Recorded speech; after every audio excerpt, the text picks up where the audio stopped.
A lot of excitement around this week's venue, Black Desert Resort. It is breathtaking, as you can see. With more, let's welcome in Amy Rogers on site. Hey, Amy.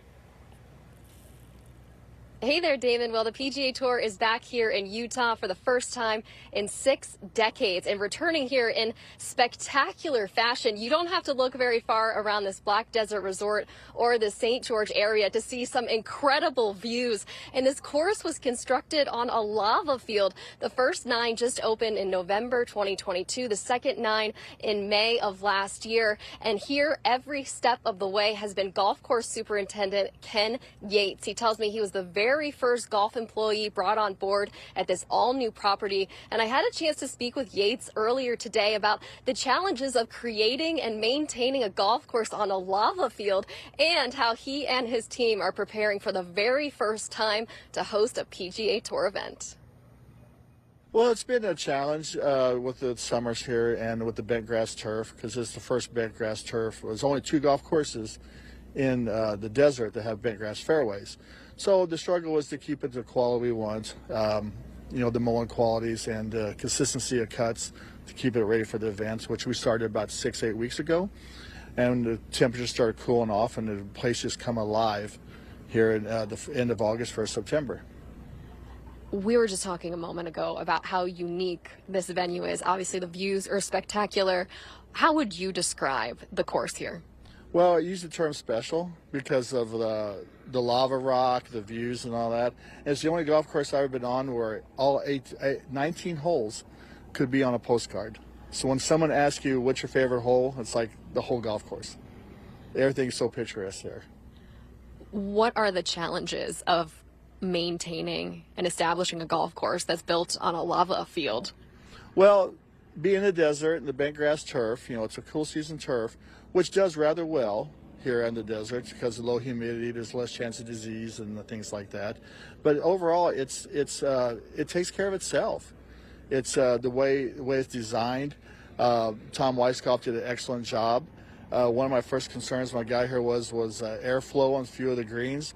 Once I realized there's only 31 trees on the golf course and they're all offside of one hole, I have perfect airflow, sunshine, no shade. It was designed perfectly for the desert, and it was meant, if you look at the course out here, it was the way he designed it through the lava. We didn't have to cut anything out like a quarry course or something like that. It looked like it was meant to be here.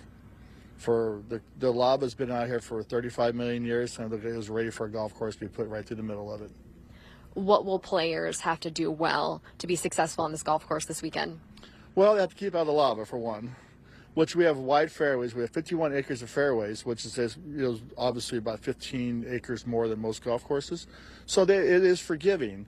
The greens are a little bit of a challenge. I'm not sure what the exact green speed will be for the whole tournament, but if it gets windy out and the greens are firm enough and speed enough, it could lead to some problems. It won't be long before the Black Desert Resort hosts its next professional golf event. The LPGA Tour is headed here in April of 2025, and Yates tells me that they're planning to offer one of the biggest purses on the LPGA Tour, hoping to attract players not just with that huge prize money, but of course with this very unique venue. And it's one I had a chance to ask some of the PGA Tour players in the field here this week what their initial impressions are of this all-new venue.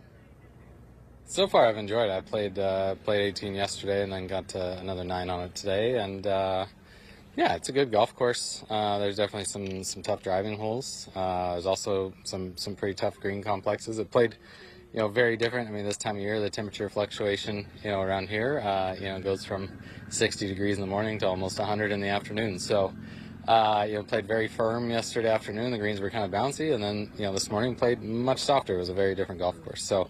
I think you'll see kind of some scoring changes throughout the day as kind of the temperatures change a little bit. I just think you can't be too aggressive into the greens. The greens are really good, and they roll true.